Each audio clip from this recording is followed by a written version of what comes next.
morning. To whom I may concern, I know these last couple of videos, it feels like for me at least, have been a little bit lower effort than I'm normally used to. Normally I'm so sanguine and vivacious, but I've been doing a PC build, kind of cobbling together some old stuff. That's fun, but it's quite stimulating, and there's a lot of data involved and stuff like that, so it's probably been taking up a little bit of my brain space. In any case, hopefully for the foreseeable future, well, hopefully stuff will be at least back to baseline-ish. In any case, Wes Watson, another episode of Point, Laugh, and Study, because this guy is rather an intriguing fellow. The internet's worst fake alpha male, Wes Watson. I don't know if he's the worst, but he's he definitely falls into the category of like big hat, no cattle type of person, if that makes sense. Wes Watson would have you believe he went from having millions through illicit means to being a feared and respected inmate, to reattaining his freedom and his wealth, this time by... I'm sure he's a sensitive lover as well. Oh, wait. I think he's been arrested for domestic violence recently, or at least indicted or something like that. Allegedly. Inspiring and motivating others to become their best self. Because he looks at his family and he says, I won't let you down, I don't care, I'd rather die. He doesn't just say it, he gets up every day and he lives it. That's certainly a more poetic profile than a bald, roided, woman-beating manlet with a micro who needs to scam people to make a living. But people need to understand how much pain I've gone through. That's a bag of trash, dude. You got 10-inch arms and... Okay, this guy's kind of a mean debater. I think it's Andrew Wilson. But this was hilarious. I feel like in a contest of wills, this guy is no mental giant. Yeah, that was hilarious. I don't even know what it was. Some sort of panel. I guess this is hosted by Fresh and Fit, which are these two guys. Yeah, this guy, really mean debater. He goes on like whatever podcast and Fresh and Fit. I'm not sure if he goes on Fresh and Fit a lot, but yeah, interesting fellow. Dude, I'll smack your fat... Only one of those is true, and today we'll find out which. Two Truths and a Lie, the Wes Watson edition. Wesley Thomas Watson was born in 1983 in San Diego, California. But besides that, very little is known about his early life outside of what he says about it. He describes his parents as great role models for always staying together, and his father in particular is described as being a provider with a great work ethic. Despite this, Wes claims he always felt his dad didn't make enough money, which made him crave to achieve what his dad failed to, making as much money as possible by any means necessary. I grew up lower middle class. We always had problems with bills. We were never super poor or nothing, but we just had problems making it every month. So like my goal was to not hear about money problems. Here's a question. I don't know if any of you guys know anything about this. Is this the voice like a natural sounding voice? Because it almost sounds like a drinker / smoker voice or something like that. Because there's a type of lilt to it. Timbre.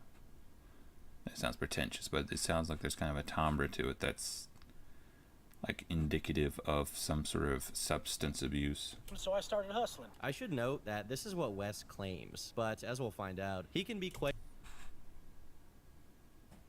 I don't know if this is just me. Maybe I'm just being judgy. It does feel like a lot of people like this would maybe tend to have like small head to body ratio, and it kind of makes sense a little bit. In that, like, you would think if your body is growing to unnatural sizes, including your shoulders, it would make your head look smaller. Like, you're growing your body to an unnatural size, but it's not really... You're not really getting muscle on your head or something like that, so it might tend to work that way. Delusional when the topic of money comes up. If this was indeed the case, this is... My head, for the record, is quite large. Yeah. There's actually statistics that would seem to indicate that your head size is linked to your... is one factor, at least, in intelligence. So, I feel very blessed. Hashtag blessed. The earliest instance of Wes's lifelong pattern of judging people exclusively on how much money they make, then immediately getting in trouble for. Mm-hmm. Yeah. There's a point to be made that I think a lot of people these days, the namby-pamby sort, have tried to utterly disconnect success from competence, and it's nice for them to do that because they want social programs or whatever to redistribute the wealth or something like that. Because what was it AOC, like, not to get too political, but I'm pretty sure AOC went on something recently where she said you literally cannot earn $1 billion. No, but there's this vibe where they want to make it seem like the people who got money or who built businesses, they didn't do it legitimately, which is kind of sometimes the case. But again, I don't think the notion would be that success has nothing to do with effort or intelligence. Like, people can earn what they have, and people can be completely undeserving of that level of success.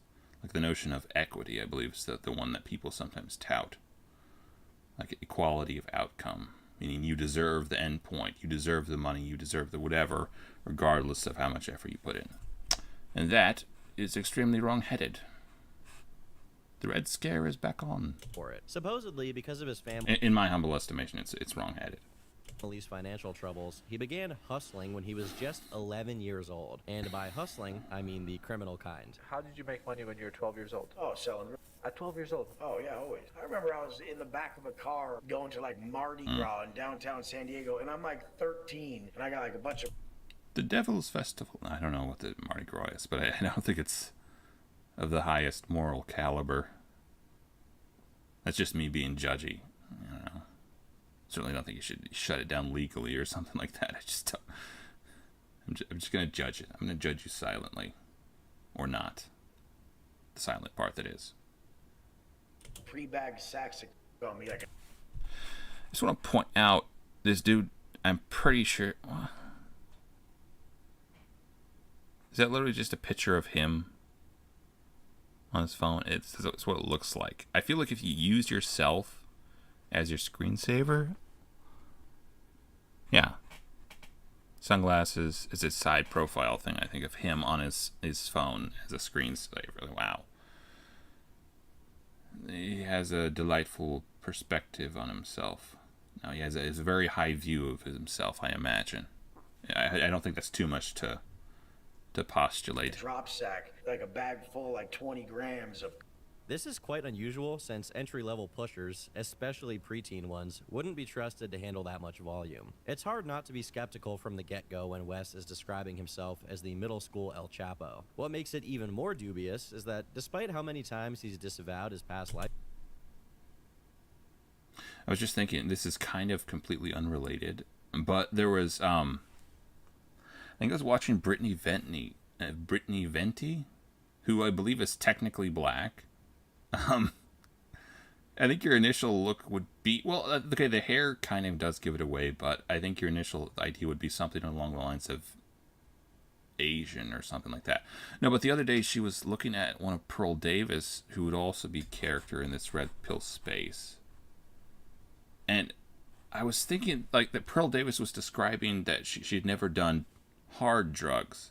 And correct me if I'm wrong, that almost sounds like a qualifier. Like, it's not like 100%, locked in. But it does sound almost like, okay, so you're distinctively saying hard drugs. That does feel kind of like a qualifier, meaning you have done other types of drugs. It'd be interesting if someone looked into that.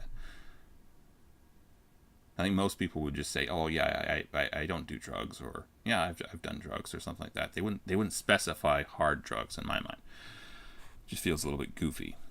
Lifestyle. He always sounds proud of what he used to do, borderline bragging about how much he was moving, the money he was making, or the luxury cars and properties he supposedly owned. And apparently you can go from 0 to a complete site in just a single product with Wix Harmony. I don't know if this is going to be possible. Or vibe coding. Emphasis on supposedly. A much more believable version of his story is that Wes, a snowboarding teenager, was a pothead who didn't want to pay for his habit anymore, so he started selling it. By the time I was 14 or 15, I was like, I need to get this for free. It's actually kind of interesting. I was listening to EFAP the other day, which sounds indecent, and probably sometimes it is, but for the most, the name isn't actually. I don't think it's supposed to be about something salacious. It just has a frame of pause. They review movies and whatnot, but they were saying effectively that if you look at stuff from left to right rather than right to left, or left to, if you look at stuff from right to left rather than left to right, I think because we're used to reading in this direction, because we're used to reading from left to right, our brain kind of has a tendency to skip over stuff. But if you look at it the opposite way, it makes your brain pause more and notice stuff more because it's less intuitive, it feels less familiar. So it puts a hitch in your giddy up a little bit. It's kind of an interesting notion in any case. The natural progression was to start slanging. So then I get myself like a 1/4 ounce. I still remember it till this day. I had a little like clear box with each gram in it. I thought I was doing big things. This version of the story, which he stuck to back when his content wasn't just him screaming at the top of his lungs, is a lot more realistic and actually has some evidence to back it up, since he does appear in some snowboarding video montages. Obviously, all of this is highly contradictory to his tall tales about being the 11-year-old Pablo Escobar, but you might as well get used to contradictions, as there are a whole lot more ahead of us. Part of what also points to the fact that Wes wasn't a big-time dealer like he claims is that, by his own admission, Now, I feel like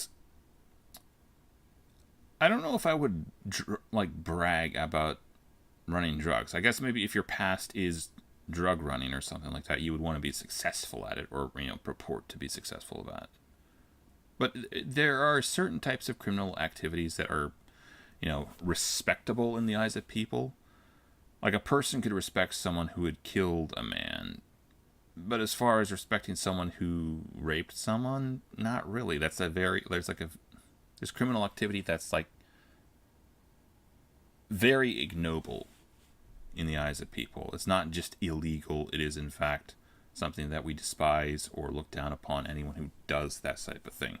And there's stuff that's more in the realm of at least formidable, if not, kind of, Robin Hood type behaviors. I don't know what I'm saying. Something along those lines. There's criminal behavior that we see as less objectionable, put it that way. He was caught multiple times with substances, but in amounts so small that they never got him in serious trouble with the law. Yeah, and point being, though, it does not feel like drug dealing is one of those things. It's just kind of a parasitic type of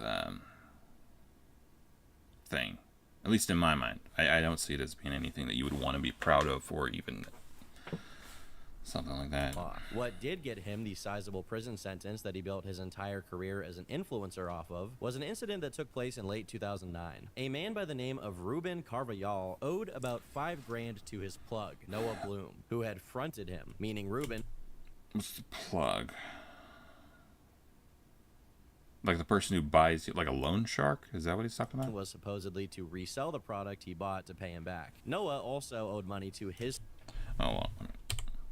Ruben was supposedly to resell the product he bought to pay him back. Noah also owed money to his supplier, Jeffrey. So, to settle it all in one fell swoop, Ruben agreed to a deal where he'd sell them more high-quality ZA for cheap. However, when the three men met to negotiate, Jeffrey brought someone else to the sit-down, none other than Wes Watson. According to court statements, Noah had no idea what was about to happen and continued to negotiate the terms of their deal. Meanwhile, Ruben had brought a pound with him to prove that he had the supply to pay them back, although it didn't seem to be high quality like he had promised. All of a sudden, Wes butted in and asked if no one ever accused druggies of being intellectual. There was more of it. When Ruben replied, saying he'd left the rest of his supply in Los Angeles, Wes immediately attacked him. With the help of Jeffrey, Wes beat Ruben unconscious, stole the pound he'd brought with him, and proceeded to burglarize his house. This is a far cry from the level 99 mafia boss he painted himself to be, as not only is Wes clearly acting as Jeffrey's enforcer here, but Jeffrey himself was so low on the ladder that he also had to get his hands dirty. While there were some divergences in their testimonies, everyone involved in the situation had one thing in common. They testified and named Wes as the person who initiated the assault. This meant that not only was he a low-level enforcer, but he might have actually been invited to take the fall when things went sour. Adding to this narrative is the fact that Wes himself admits to being looped out of the game due to being heavily addicted to speed and alcohol at this point, meaning he was the... Again,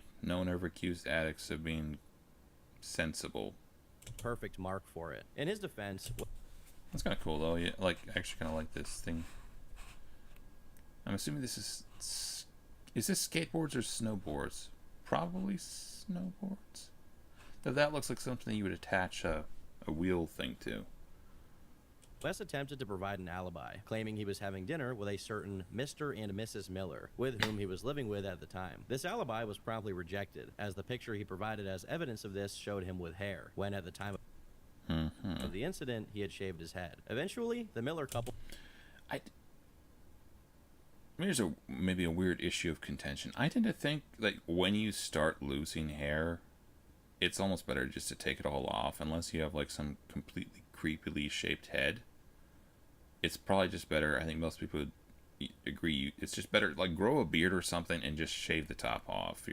To hang on to something that's going it's unbecoming in my mind. Was contacted, and though it seems they made an attempt to support his alibi, they reported having gone to bed around 8 p.m., meaning they couldn't have known if Wes went somewhere afterwards. Though it's possible the whole living with the Miller couple thing was just something... I'm pretty sure that's supposed to be Saul Goodman. Never watched Breaking Bad, but, you know, there's enough memes about a lot of shows and culture that it's kind of hard to... Game of Thrones is a little bit the same.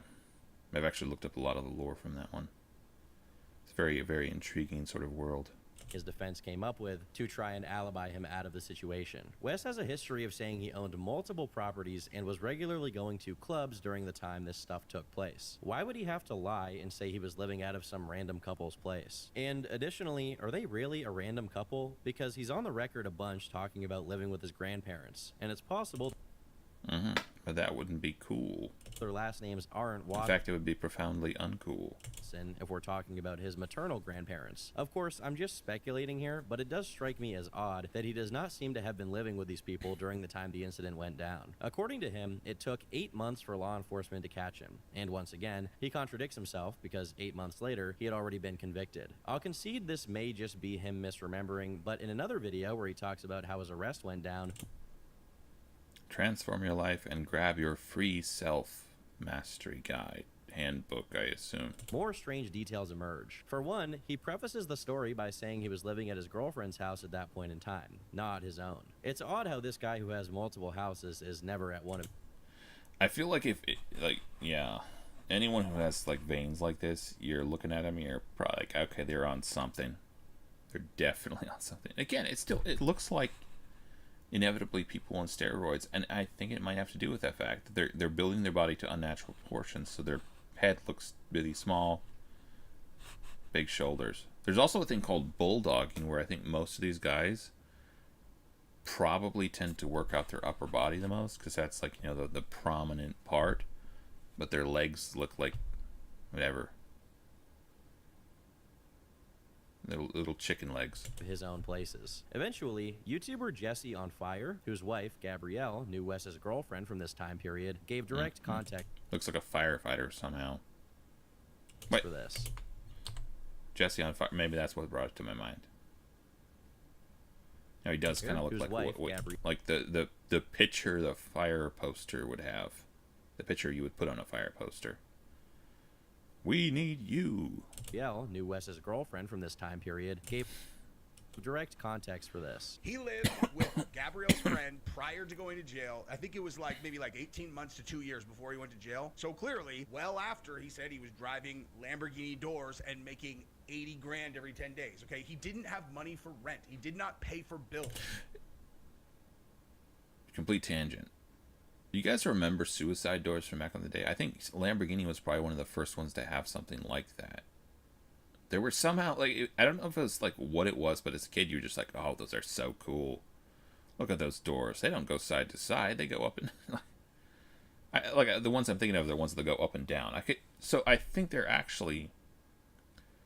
Back in the day, when they had longer cars or something, they would have doors that, you're sitting in the thing... And if you're sitting in the back of the car, you would just open up the door like this rather than like that. And that's kind of interesting too. I guess they still have that on trucks, like crew cabs or stuff like that sometimes. But on some of the older cars. He lived with her, and he lived with her two other friends that lived there before him. I think I'm remembering Hogan's Heroes in some of those cars. I'm imagining that's where I would have seen something like that. They also had half tracks. Not half tracks. Well, they did have half tracks, but they also had cars with just two wheels in the back. Not like dualies. Like two wheels lined up. Which I also think that's kind of cool too. But that might have been a wartime thing for the most part. Him, and then he had to move in. It was like a staff car or something that looked like that. You'd have like two wheels in the back and then the set of wheels in the front. Pretty cool. Pretty cool. With his girl because he didn't have money, and the two other girls hated him so much that they moved out. They're like, I didn't sign up to live with your dude who's totally crazy and is. It feels like the only way you can really get away with being complete jackass is to be really good at what you do. But if you're incompetent as well as insufferable, like, no one will want to have you around. Not contributing to bills, and so they left. Besides that, Wes admitted to still being addicted at the time of his arrest, which he euphemizes as being on a sick one and staying up for several days. As for Being on the sick one, bro. It sounds like surfer dude lingo or something like that. Is there a lot of crossover between surfer dudes and, like, skateboarders / snowboarders? So I feel like that would kind of exist in the same...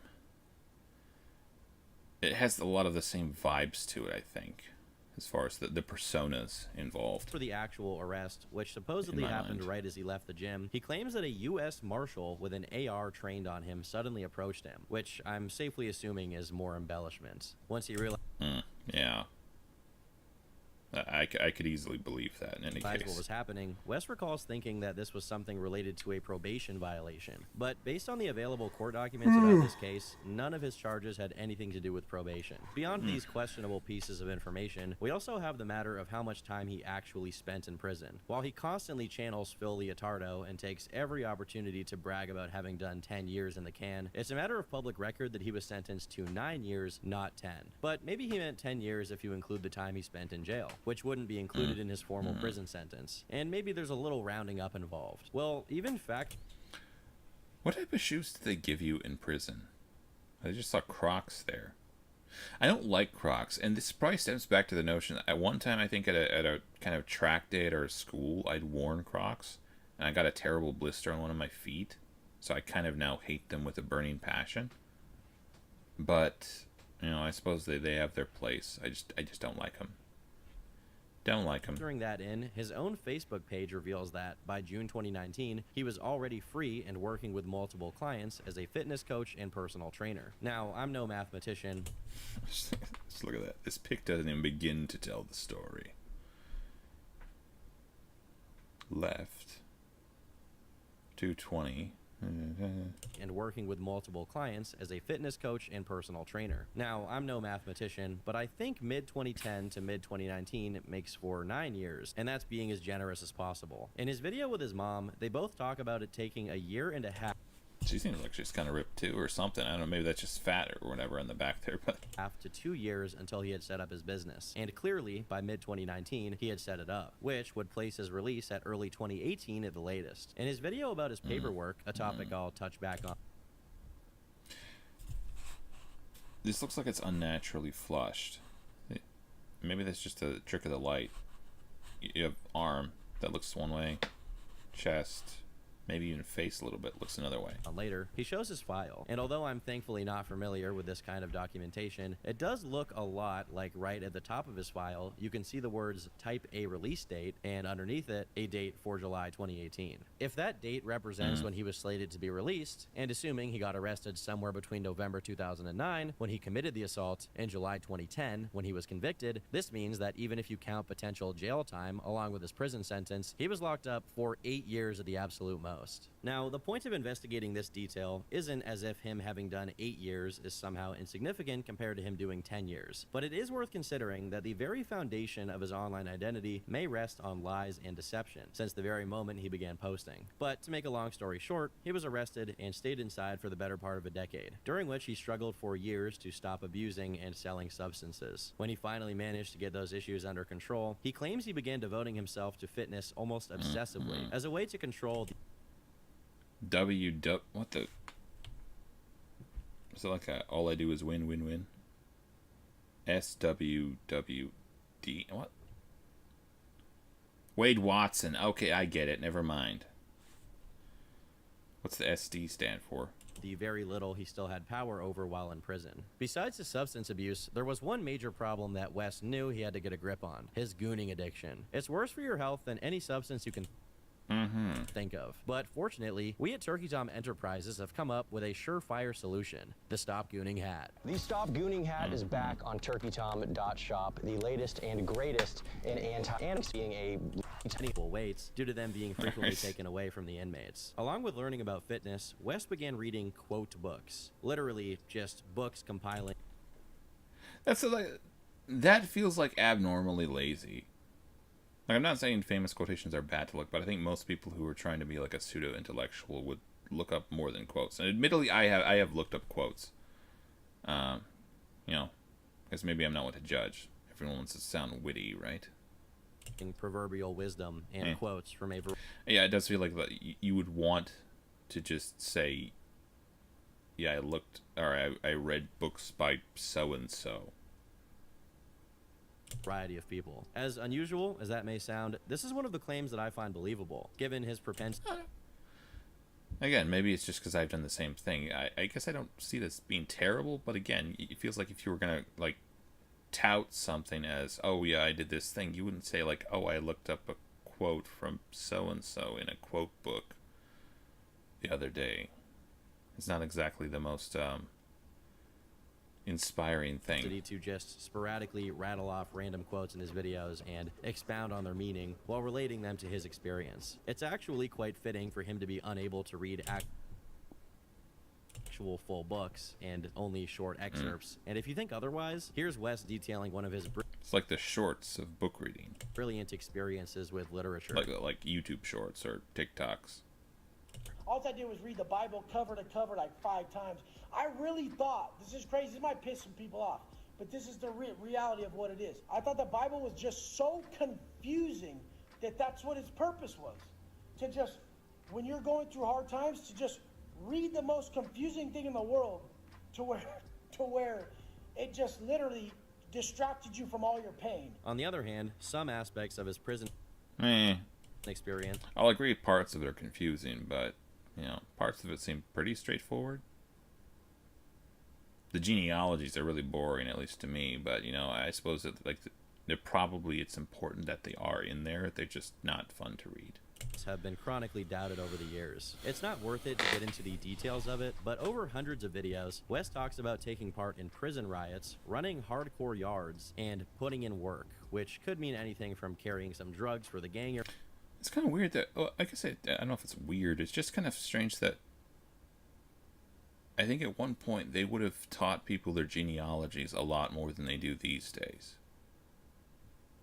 It's not really something like you would maybe...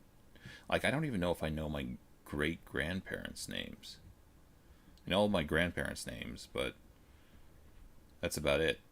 In all the way to taking someone's life. Going back to his paperwork, we can see that he has a couple of extra charges for drug possession and taking part in a hunger strike. So while it is certain that he engaged in some extracurricular activities during his stay at the big house, you have to take his word for pretty much all the rest. Oh, and there's one other thing about his paperwork. He proudly hooped it. What's hooping, you may be asking? Well, it's when a prisoner sticks some contraband up his soft interior premium leather man wallets. Not only did he do it, but he also strongly recommends it as a practice. You're gonna go strip out, you get that, but you have to... White guy is shouting about how important it is to keep your files safely tucked away in your booty. How can you not find it funny? After 8 long years of hooping his paperwork and putting in work for the big homies, and my homies sat there and dug me out, Wes was finally released and spent the next year and a half living out of his grandma's house while putting together his That's disgusting. coaching business. And if his Facebook posts are to be trusted, he did, at least initially, have a lot of success with his clients. To give credit where credit is due, and whether he was being truthful about personally experiencing these things or not, the first few dozen or so of his videos that he uploaded to his YouTube channel are actually quite entertaining. The combination of grisly stories about the inner workings of the prison system, with motivational quotes cautioning his viewers away from material gain and pleasure seeking as a source of validation, made for pretty effective messaging. The second I lose that connection with my people, the second I validate myself with monetary gain, the second I'm looking at It feels like he's 180'd on that whole position. anything other for that day than to be appreciative and be grateful, my life goes to. It don't matter if I'm in that new Benz. It don't matter if I got that new pad. It don't matter if I have no more money concerns, by my own admission. I'm pretty sure that's bordering on a double negative. It don't matter if I got no blah blah blah. It don't matter. Another staple of these early videos Doesn't matter. Just to, again, I'm being judgy, but was Wes's delivery, which was mostly stable calm, making the moments where he did raise the intensity in his voice either impactful or extremely funny. Prison, food. First off, the love food. sorry, it's gonna happen to me one day, but I'm just seeing little floofy things on top here. It's amusing me. Again, it feels like at that point, just take it all off. I remember this fool, man. He died. Rest in peace. His name was Evil. Now this he has a 7-inch banger hanging out his ass when they strip us out. And never shit on somebody's dreams. First you strip out, you show them your butthole, so in the penitentiary, Yeah. my morning program was always the same. I wake up, I go take a right away. You say you never take a day off, but Alright, I think we're gonna skip to maybe later in the video here. you get sick.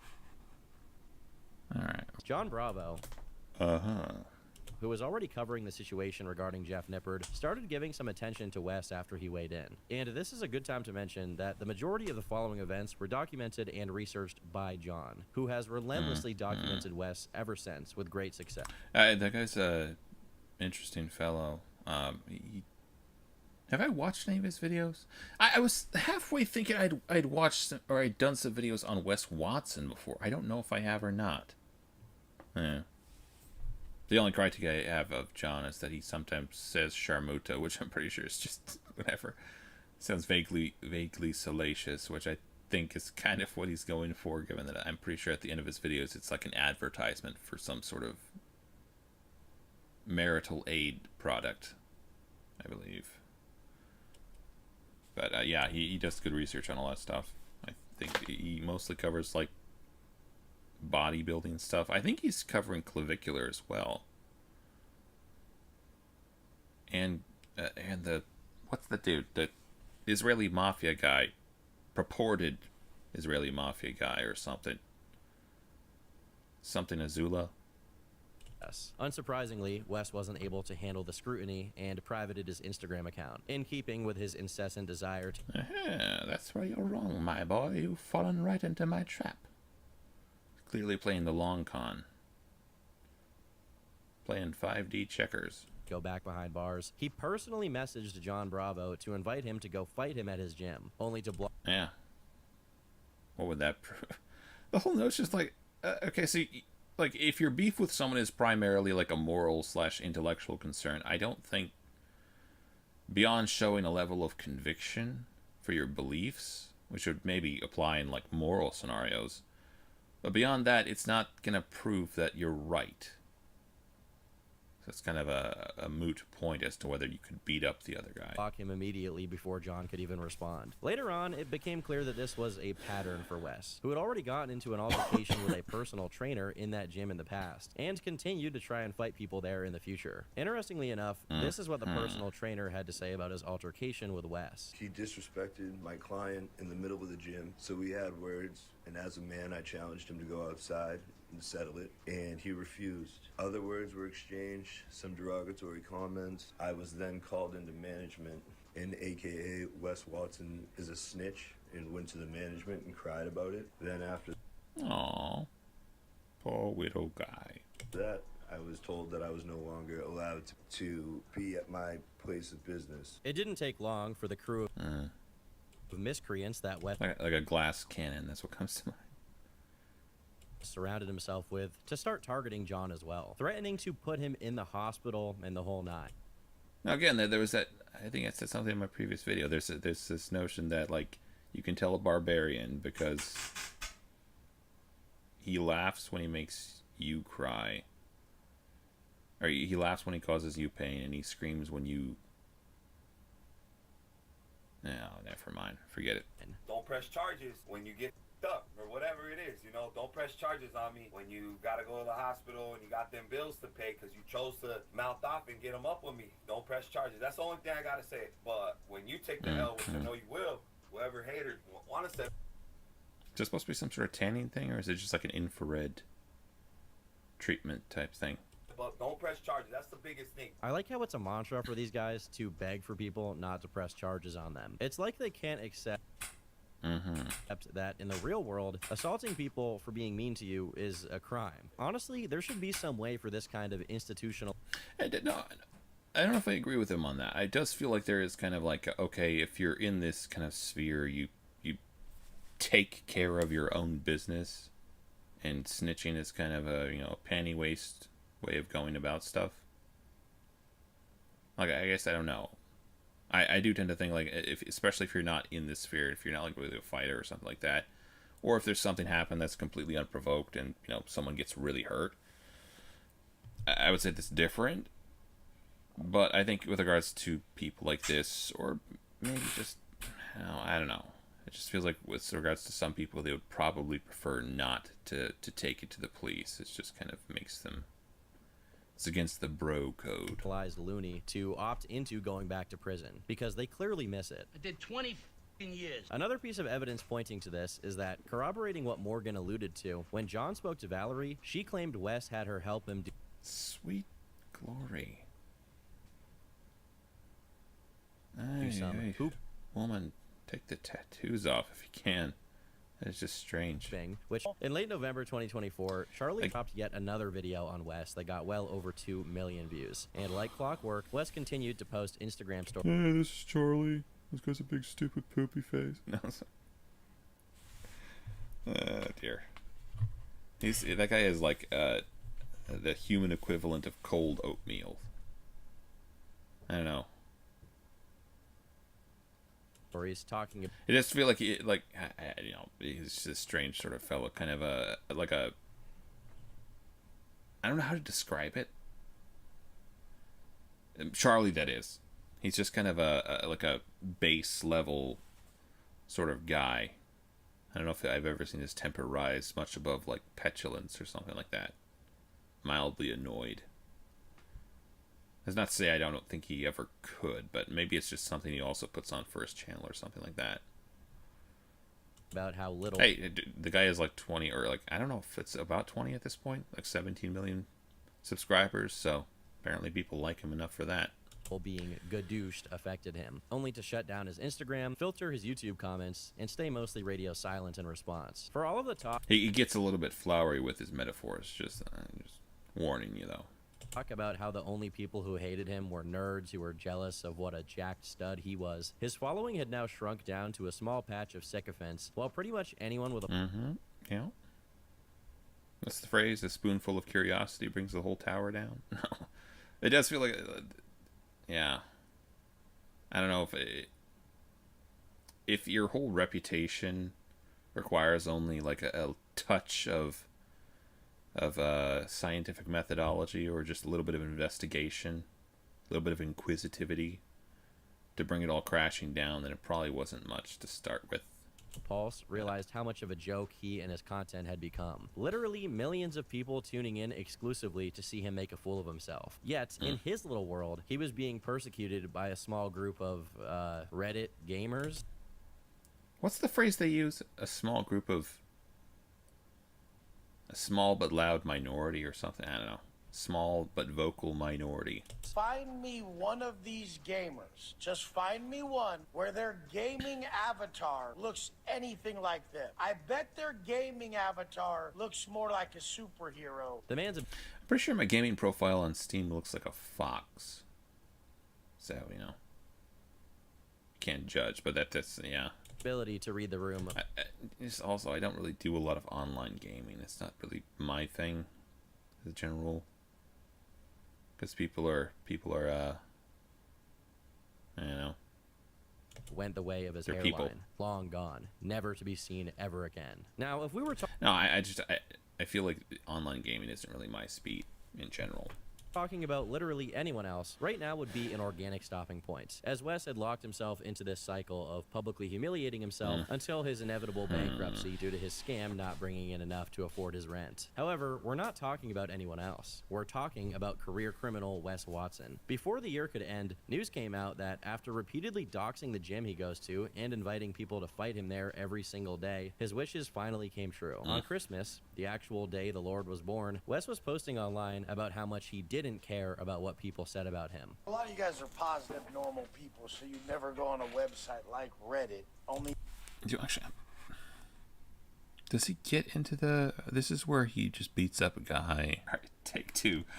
I already tried this, but somehow the audio was way out of whack or something. But this is... We actually jumped away from the Turkey Tom video because this is... It's a little bit of an older video and didn't have the one I wanted to talk about, which is the latest thing, which is domestic violence. So this is a video by John Bravo Films. Wes Watson arrested on 5 felonies. So we're going to go through a little bit of this at least. Give you a picture of it.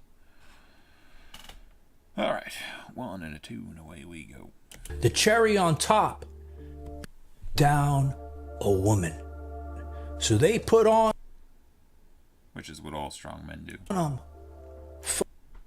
Not 5 felony charges. And you guys can't forget, he's Sorry, that was lame. Maybe we'll try to bring it back. Already out on bail for what he did to the 7-foot monster. Wes Watson, that piece of shit, has just been arrested, but not for beating down a 7-foot monster where Watson was scared for his life. See, I think the other one was where he had gone to a gym and kind of him and his buddies ganged up on a guy and beat the crap out of him. So, yeah. A little bit not good. This is probably a lot worse. No. And his guards are involved in this one. His flunkies, I don't know if they're guards, whatever they are, they were passively involved in this one. For beating down a girl, a woman, the same one that he proposed to just the other day. He beat her down. He held her captive. And that's what you call duplicity. Two-facedness? I don't know. Quixotic? That's not the word. That's something else. all of this while his bitch... He's unstable, that's what I'm saying. ...ass security guard and butler, those little sat around and watched... There's actually a Dr. K video or a clip I might intersperse here in a little bit. It says what I want to kind of say about this whole scenario. But yeah. Not good. ...watched and did nothing to stop it. The state of Florida has come... Well, as I had mentioned, his guards were like passively involved. It's kind of one of those things where, like, normally speaking, we tend to draw a distinction between like getting proactively involved in a thing that is doing it yourself versus watching someone else doing it and just not getting involved or not stopping it. It feels like in scenarios like this, it's not. Maybe that disparity is closed a little bit. Like watching it happen in situations like this is nearly as bad as being involved yourself. I tend to think. Maybe. Down on him hard with 5 felony charges. And let me tell you, looking at these charges... I think this one is actually worse than the other two because it wasn't just a case of beating up on the woman. They were also kind of detaining her illegally. I think they took their phone. It'll go into it. That little Peggy bitch, he's not gonna be getting out of prison anytime soon. Wait until I tell you this story.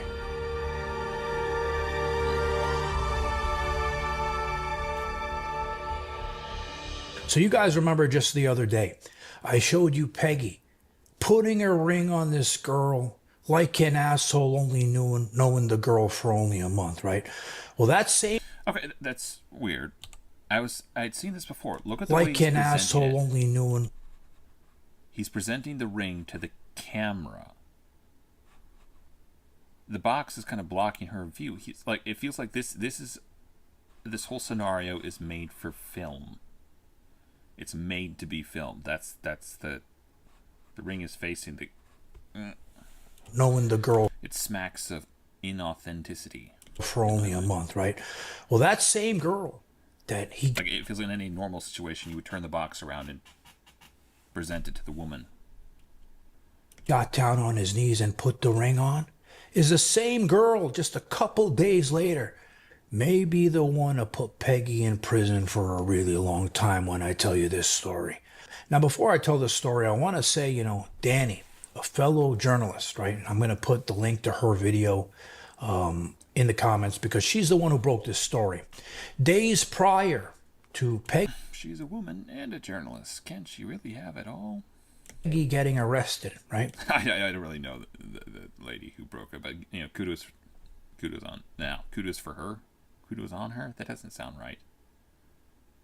Kudos to her for breaking it. We're, you know, going to the place where we all know he belongs. She called me and she told me the situation with Meg. This doesn't sound entirely racist, but she reminds me of that Sadia Khan lady. The psychologist, disgraced psychologist. I don't even know if she has a degree. Maybe I'll have to do one on her sometime. But they kind of have the same, maybe jawline going on.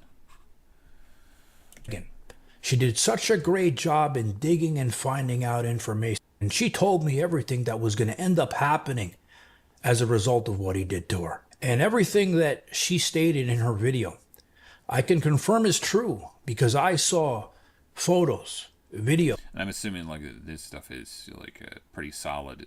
I believe he did get it. Again, it goes into it, but he did get arrested then, I believe. I'd watched some of her video, and I think at that point in time, he had been arrested for all this stuff and whatnot. Audio of the entire thing behind the scenes. Now, we can't show you, you know, the photos and the video and the audio due to privacy concerns.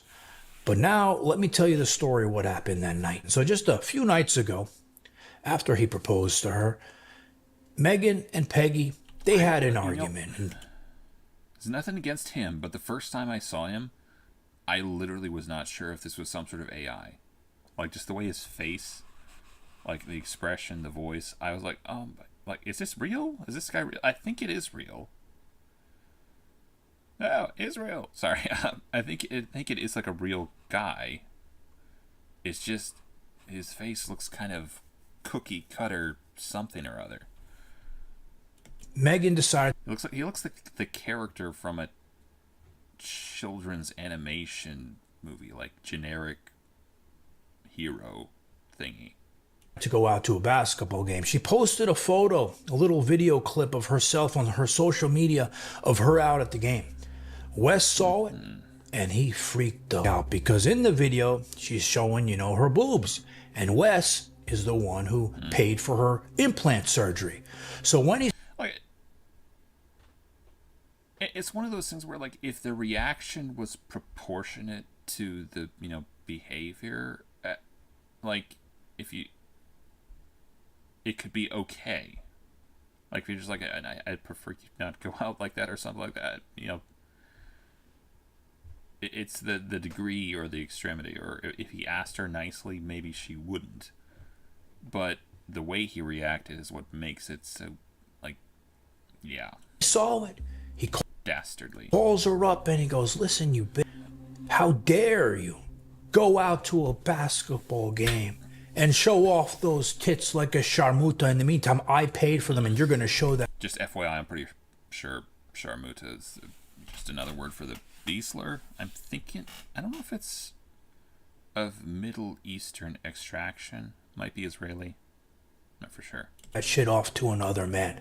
Then after that, he blew the hell up out of her phone, because we've seen in the past what he does. He calls over and over and over like a little. We've seen this behavior from him before. Well, when he got her on the phone, He does seem like a little bit schizo BBD type thingy.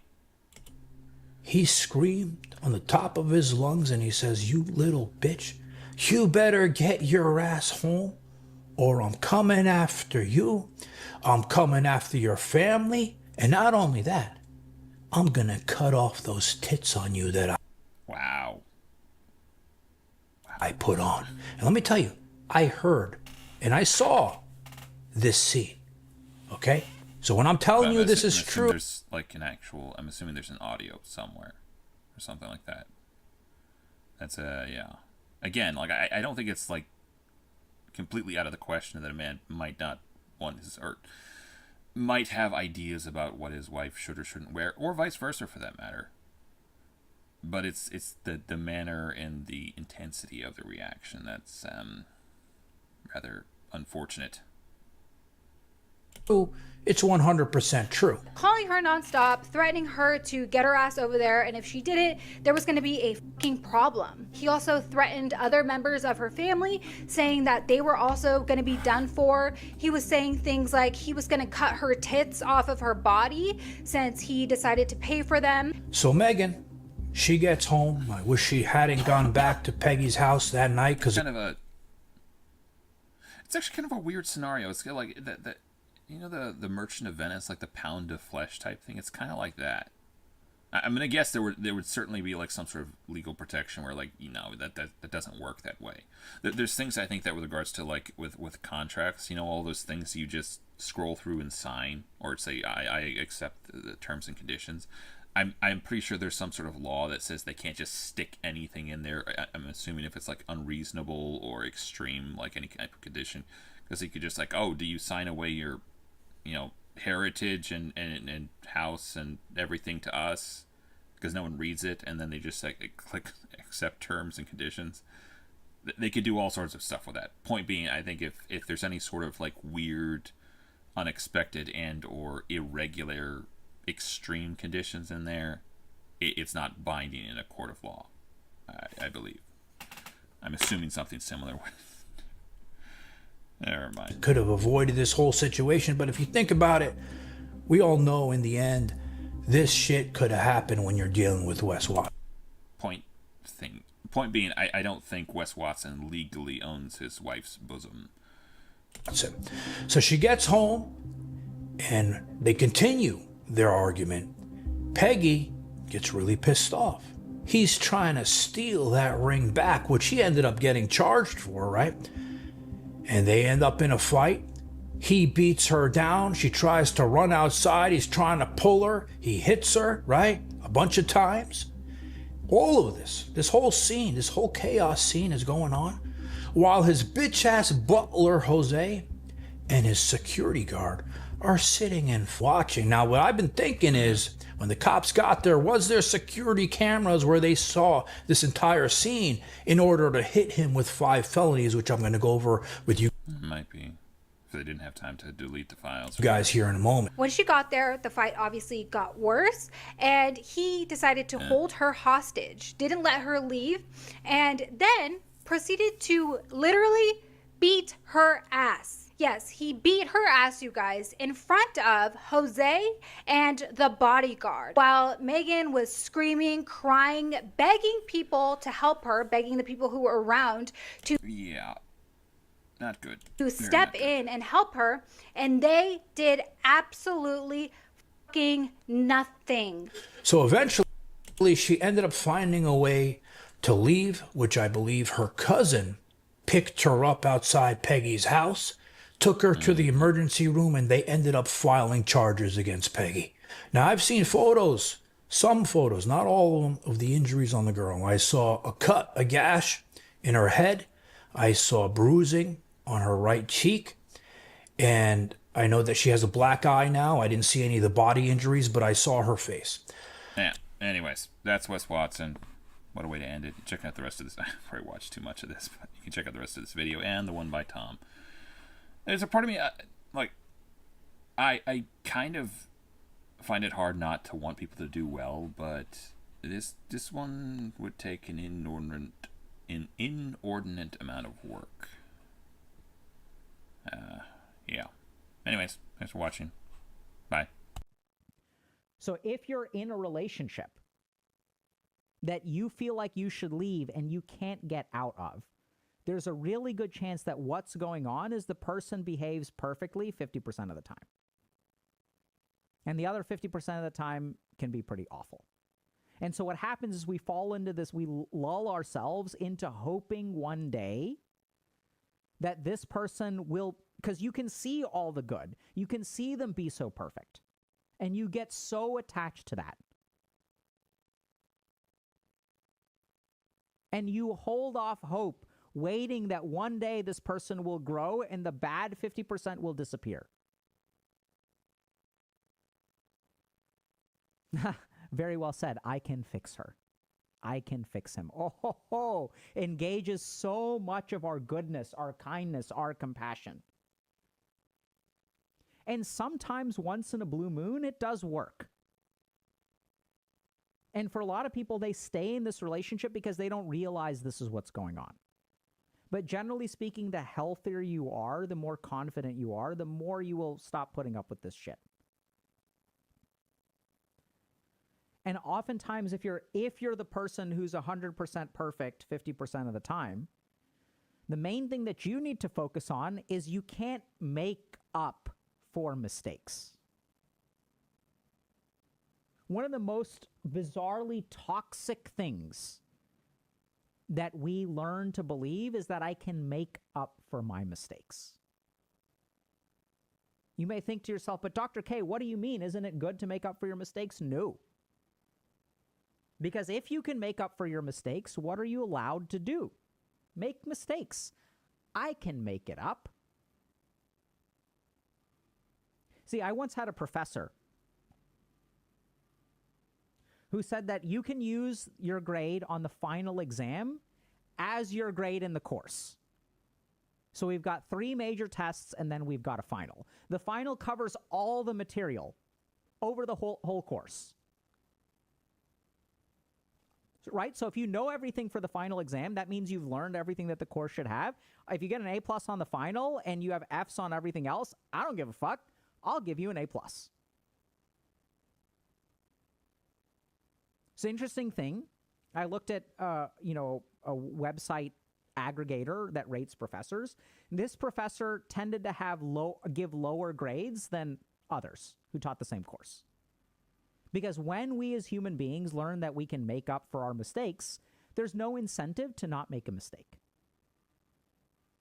What really gets people to change, and I say this as someone who's practiced a fair amount of addiction psychiatry, is not making up for mistakes. What propagates addictive behavior, oh, I'm so sorry, I did it, I was drunk, I'll never drink again, I'm going to go and let's go to Cabo, let's do this, I'm going to make it up to you, I promise I'll make it up to you. You make it up to them and then all is well. And hey, if you can make it up to them, you can fuck them over again.